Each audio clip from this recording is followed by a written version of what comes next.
Welcome.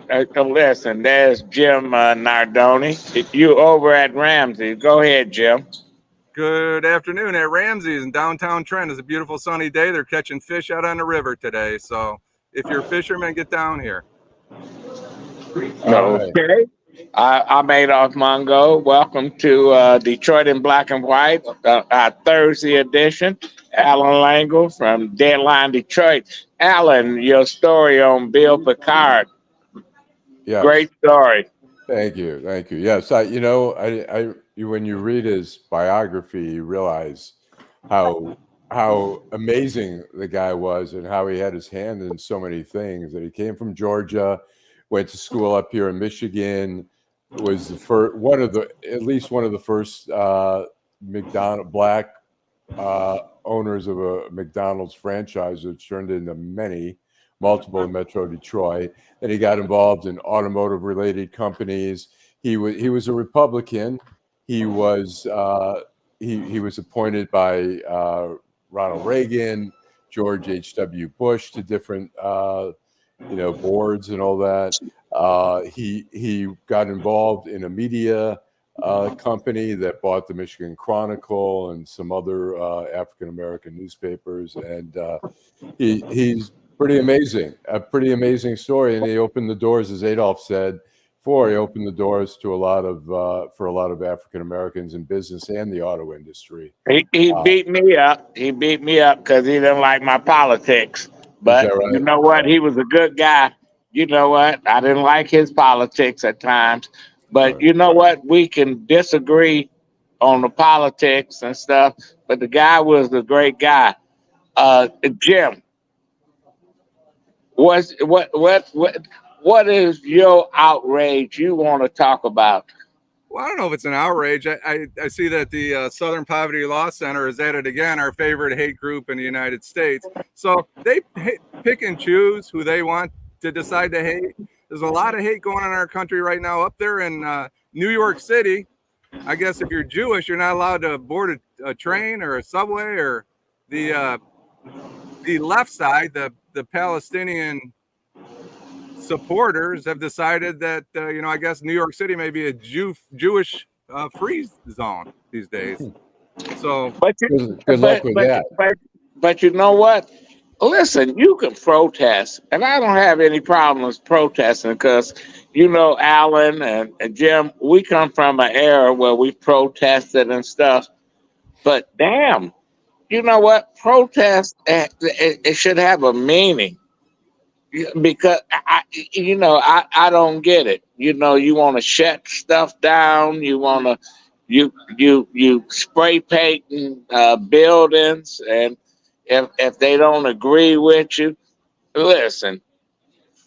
I heard horror stories back in the '60s and the '50s when black students were protesting at lunch counters and stuff. They came dressed like they were going to a church and stuff, and they had an agenda. I don't know, Alan. Do they have an agenda right now, or they just pissed off? I mean, I think it's people have found a cause that they like. It's not that they don't. It's not to delegitimize what they're asking for. They're asking for a ceasefire. I would like to see, and one of my criticisms of what's going on is that I'm 100% for putting pressure on Israel for a ceasefire, but there has to be 100% pressure on Hamas, because Hamas is, the more people that die, the more leverage Hamas has, and the better off they feel about their cause, at the expense of the people they're supposed to be representing. So I think a lot of people, there's nothing wrong. Look, anytime there's war, there's nothing wrong with people protesting killings. But, I have to say, of some of the interviews I've seen of students, is that they don't really understand all the issues there. But I'm not going to criticize and say they're wrong to be against war. But yeah, go ahead. But Alan, that some of those folks in Israel, the right wing, they have supported the militia and the Christian militia and Lebanon and all everybody playing all kind of games. It's Well, what's And the difference? the problem. and I mean, what's the difference between the United States, between what happened in Charlottesville, which was a unite the right, and what happened in some of these other places? Well, because we play these games and stuff. But and you know what? And the only people that suffer is the civilians and all these other folks when they get caught in this political whatever you want to call it. I mean, the Promotion problem of is hate. the problem is, look, it's okay to demonstrate. It's okay. You want to take it a little further. You pay the consequence of being arrested or whatever. But people, when they start getting into hatred, when they start attacking people, look, it's like 9/11. When 9/11 happened, people started attacking Arabs and really Pakistanis, all kinds of people from the Middle East and the Far East, just because they were, and to attack Jewish people on campuses just because they're Jews is pure hatred. It's ridiculous. It's bullshit. That is ridiculous. And you're right. And we gotta fight against that. But what I don't like is that all of a sudden, you know, the right wing Republicans, they don't like anybody. So now you can't say this, can't say that. It's just unbelievable of where this country is at. And to you, Jim, and you talking about the Southern Poverty Law Group, I like them. We're gonna put a little picture up. I had the only reason I bring that up is because I've had a pretty tough experience with them, and when I tried to contact them and talk with them, they all hid in their office, which is who they are and who they were at that time. They accused our city of being the leader of Michigan with the KKK, and it's because one young man, decided to print out some flyers in his little one-bedroom apartment right down the street here and handed them out in the neighborhood. How does that equate to being the headquarters of the KKK? Don't we jump at this stuff prematurely? I think it's irresponsible of the Right. media to report that kind of stuff. Much like Dearborn, when there was a rally and there were some anti-American, pro-Hamas chanting or whatever, anti-Israel, but they suddenly the Wall Street Journal had a piece calling it the Jihad Center of America or something, and look, the mayor who's Muslim took offense to that as he should have, and a lot of people. I mean, to paint with the broad brush because a group, or in this case with Jim, one individual, to label it is really just insanity. How does that happen? They just pick up the news reports? You guys are journalists. Explain that to me, how that happened in Dearborn and anywhere else. Because people put a spin on it, Jim. You can put a spin on anything. If I don't like Trenton, if I don't like what's happening down there, I can put a spin on that. Listen, Alan Langle can write a story. Alan is people know him from the Washington Post. They know him from the Detroit News, from Deadline Detroit. If Alan write a story and say all kind of crazy shit, people believe it. But fortunately, Alan is a hell of a journalist. He knows what's happening in the city and around the country. But you got people that I don't get it. You know what? They write all this crazy bullshit, and then all of a sudden you got people that got agendas. There's people in the Southern Poverty Law Group that got agendas. They got an agenda. Just like when you were a cop, when you was the chief, you had people in your department that had an agenda, but you dealt with that shit. Yep. I mean, there's a responsibility that comes with that. I mean, that headline that you showed, Jim, is just Really, sometimes it happens where it's sort of a secondary media outlet. It could be like the National Enquirer writes it, and then somebody passes it along, and then the regular media says, "Oh, they're saying this," and you guys are responding to it, and so I don't know. There's They're many not ways helping. there's many ways that it can get to that point. It could come from some website like Breitbart that makes some allegation, and then if the city responds, then the media jumps in and says, "Oh, it's a legitimate story now. The city's responding to this allegation made by whoever." But look, but that's like all these some of these outlets saying Hunter Biden going to jail for 25 years. He's not going to damn jail. That's a for miscarriage. 25 years. That is ridiculous. But that's the truth, and you're absolutely right. Let's talk about the truth and what we should do to solve the problem, and not just punish somebody because we disagree with them politically. All right, okay. And who are you referring to, Hunter Biden or Trump? I am. I'm referring to Hunter Biden today. Hunter Biden does. We said that before.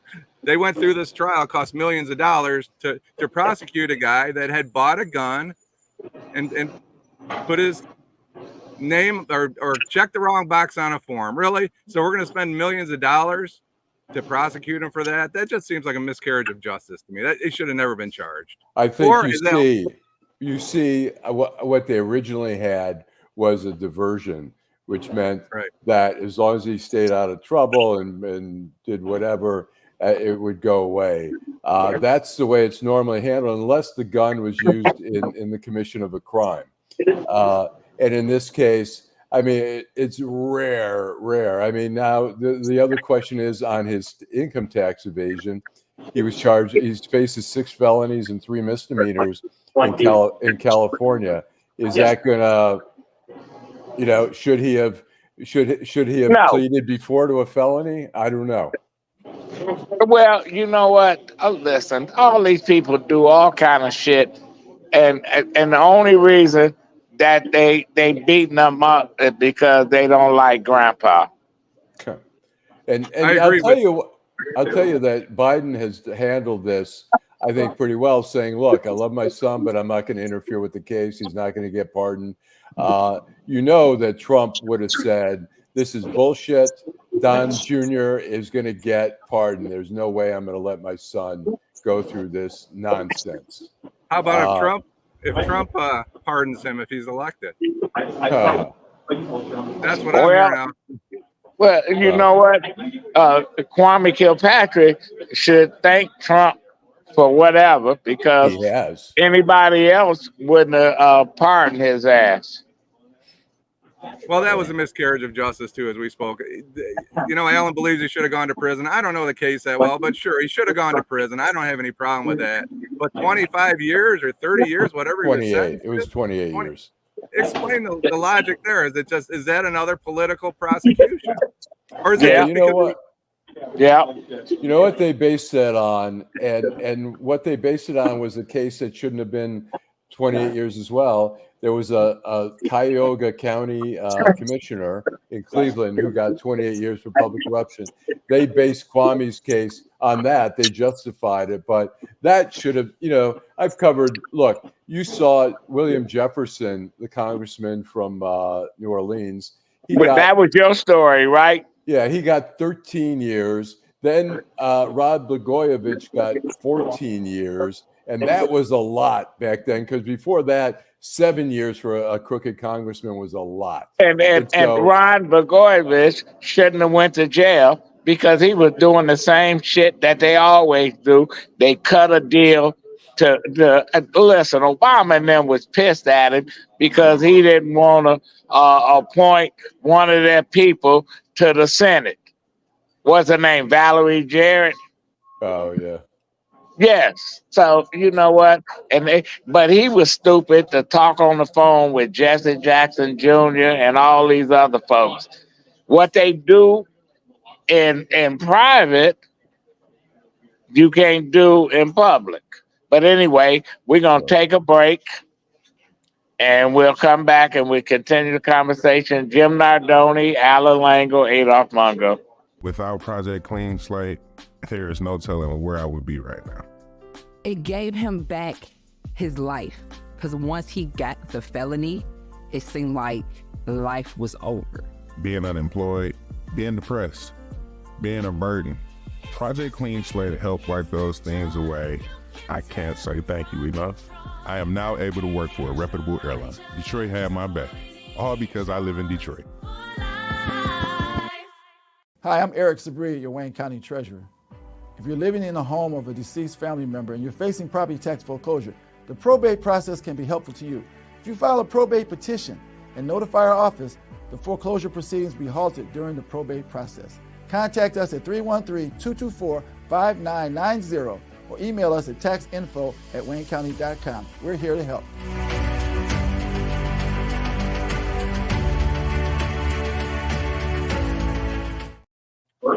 Okay, we're back. We're back with Jim Nardoni, Alan Lango. We're at Ramsey.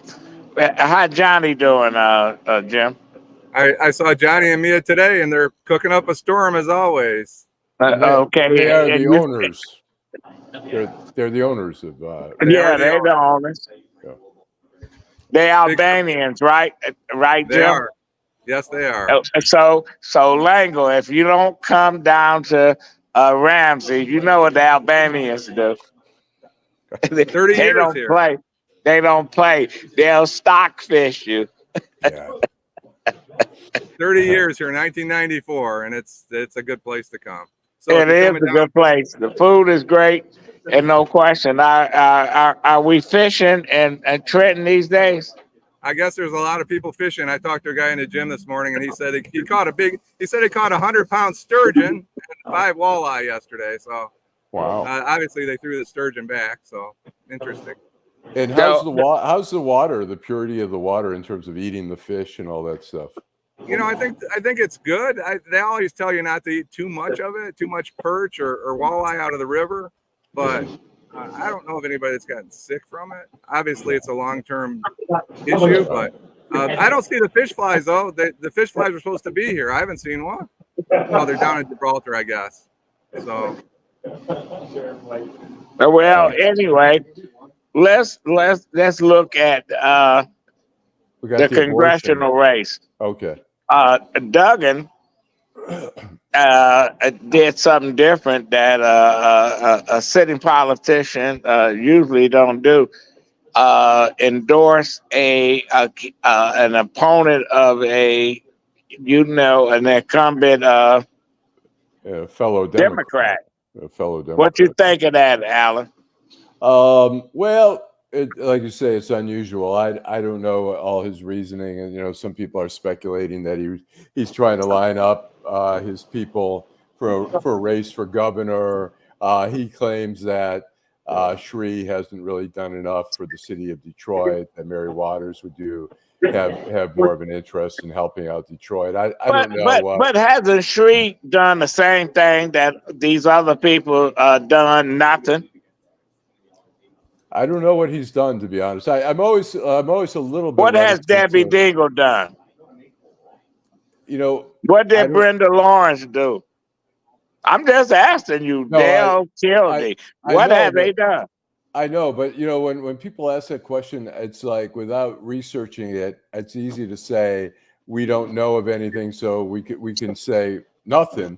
But I don't know. So I don't know that. I don't know. What's John James done? What's all of them done? Right. That's what I'm asking. What's Kildee done? I don't know what they've done. I don't.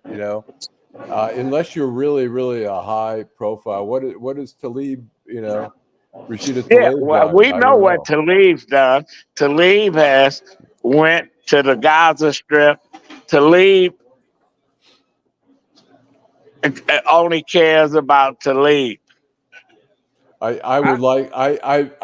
I'm saddened that she hasn't taken advantage up until now, before the war, of trying to work with some of the people, particularly some of the Jewish members of Congress, to try to work out some peace that would benefit both sides. And I feel that all she's done the whole time is scream and stomp her feet and make herself known to the people she represents that she's fighting for them, but she's not really fighting for them. She's not No, fighting. she's fighting She's for not. herself. Yeah, she's Yeah. not fighting for them. She's fighting for her reputation as a tough, uncompromising person, and that is the biggest danger in the Middle East and elsewhere as well, is people who don't compromise, people who want to show that they're uncompromised. That's what we have right now. Netanyahu on one side and Sinwar of Hamas on the other, two uncompromising people, and she is in that camp of being Well, uncompromising. she just as screwed up as anybody else. Jim, you Debbie Dingle represents your area, right? She does. What the fuck has she done?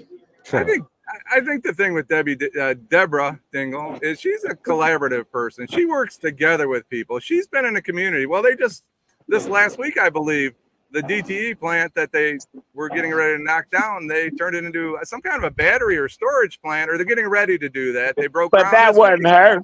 But that wasn't her. Well, you have to give her a little credit. She's our congressperson. I'm not giving her credit because that wasn't her. Well, I think Shree may be in a little trouble. I want to go back to Shree for just a second, if I could. Go ahead. Go ahead, Jim. Yeah, I was going to say I think Shree's beatable, but I'm not sure Mary Waters is the person. I think Adam could have beat it. It's the same thing. Adam, he screwed up. Mary Waters is the only person left. But you know what? Mary Waters got an albatross around her neck. You know what that is, don't you? Okay. Yeah, but didn't you say that you just better be careful around Mary Waters. She has a grassroots kind of organization right now, and I'm seeing a lot of names that are getting behind Mary Waters. And I think people can get behind there, Jim, but that don't mean shit.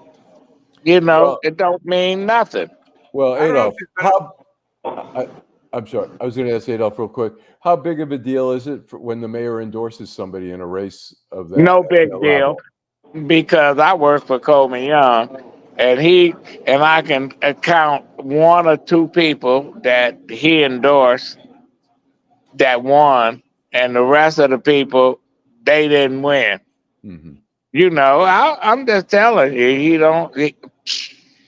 it don't matter. Has Mary Waters been out to Wyandotte and Southgate and Taylor and some of these places she's supposed to represent? I haven't heard anything from those mayors. No. She's not going out there. I know that I see a commercial on TV with Joe Cupsa supporting Shree, something down at the Spirit of Detroit. But you know what? Mary Waters is Shree got she can beat Shree. She can beat him. He's certainly beatable. He's beatable. The question is who. I mean, there's people like Debbie Dingle who are not beatable, but there are people, and really Rashida Tlaib right now in the 12th district, she's safe. She's not beatable. She's not beatable. She's not beatable. But is Jim, is Trenton 13th district there? It is not. It's 13th it is not. I think it's the 14th now. They changed now. We have Debbie Dingle, but just north of here and to the west and north, Southgate, Wyandotte, Allen Park, Lincoln Park. Those are okay. Well, I was going to say that might explain why Mary Waters isn't where you're talking about. But but Jim, and I'm gonna tell you this. I worked for Barbara Rose Collins when she was a congressperson. In the 13th district, and George Crockett, the former judge that had the position before her, he represented Grosse Points, but he used to tell people in Grosse Point, listen, I don't represent you. I don't care what you think, because you can't you can't unelect me. This is what we got. When you gerrymander these districts, you have one or two or three or four communities that don't have a say in what their congressperson do, and this is what we deal with. They were all down here. They were all down here in 22. Sherry gave Dan Yogo down here. Roberson, they were all down here. So, but Sheree, they don't. But they don't identify with what's happening in Trenton. Trenton is different than Ecorse and River Rouge. Trenton is different than Riverview. Trenton is different than Melvindale. All these communities are different. And then you got Grosse Ile and you got Gibraltar. You got all these places that they separate themselves. Yeah, and again, when I say down here, I meant Allen Park and Taylor and some of those communities. Well, you grew up in Taylor, and Taylor is different than all these communities. Am I correct? Yes, sir. Absolutely different. Now you got John James in the district running, and I think Carl Morlinga, if they put some money behind him this time, I think. Carl is coming on Saturday. Okay. Carl is coming on Saturday. I like Carl. I don't beat up on Carl. Listen, Carl is a good guy and stuff. And you know what? This is his last hurrah. If the Democratic Party don't put no money in that and they lose this seat again, shame on them. They could have easily taken it the last time with Carl, and they put so little. I mean, he was outspent 5-1 in that district, and John James is still. I think he's beatable in that district. I don't think he's. John James is an idiot. Yeah. It's always difficult to beat an incumbent in any arena. No, but he's an idiot. I don't talk to John James. I know his father and his uncle. They staunch Democrats, but that's their son and that's their nephew, and he must have fell on his head when he was growing up. Probability adjusting everything. Hey, Karen's out there today. Thanks for watching, Karen. She's one of our most faithful watchers. Karen Winston. Thank you, Karen. Because Mark Hackel. I don't think Hackel is going to run certainly for Congress. Wasn't there Hackel want to run for governor, but yet he don't want to. So he need to just become who he is. He's a Republican. Yeah. But well, he's an O. He's an opportunist. He's not he's not an RRD. He's an O. So. And what about the Slotkin race? Slotkin and well, Slotkin got the money. Slotkin, listen, Slotkin is who Slotkin is. And I like Hill Harper, but Hill Harper has not run a great campaign. He hasn't had the money. I mean, he says he's tried to that he went to school with Obama and all that, and he says Obama won't come, and I can understand. Obama is not coming. Yeah, he's not going to get in the middle of a congressional primary. Well, he could, but he ain't. But he's not. You know, if Obama was my guy and I went to school with him, listen, I got my old roommate is an attorney. Mm-hmm. If I was running for something, if he had been whatever he's been, if I called on him, he would come and help me. Yeah. I guess my question to both of you is, how come so many of these people are getting thrown off these ballots? Why are they missing the process? Why are they having so much of a challenge with the process? Well, we're gonna talk about that on Saturday, because our girl, we love her. Yes, we do. So much, Vanessa Moss, and they got her on a technicality, which is some bullshit. And we need to deal with that, and she's going to make an announcement on Saturday on what she want to do. She's a fighter, and you're right. That need to be in that. But anyway, we'll come to an end. Jim, thank you. Alan Langle, thank you. Teresa, thank you. I thank you. James Cagney thanks you.